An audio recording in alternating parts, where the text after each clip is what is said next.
स्वागत आहे। आता मी ढोकळ्यावर चटणी करत आहे। त्याबरोबर त्याच्यासाठी मी जिरे मोहरी घातलेली आहे। मोहरी आणि 1 कप पाणी घालत आहे आणि त्याच्यामध्ये 2 टेबलस्पून साखर घातली आहे। याला उकळी येऊ देते आणि हे पाणी मी ढोकळ्यावर घालते। आता आपला हा ढोकळा बघा असा छान झालेला आहे। भिजलेल्या डाळीचा असल्यामुळे तो असा थोडासा आता वलसर झालेला आहे।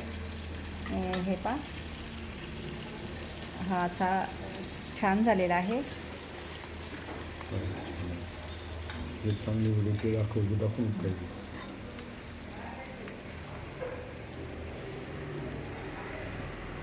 शिजू द्यायला पाहिजे होतं। हे पा घट्ट झाला।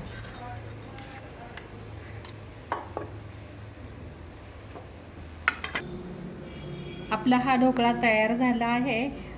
तो छान झालेला आहे भिजल्या डाळीचा असल्यामुळे। आता स्पंज पण झालेला आहे आणि त्याबरोबर मी ही ग्रीन चटणी केलेली आहे।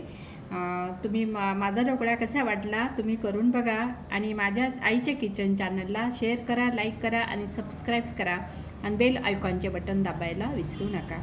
थँक्यू।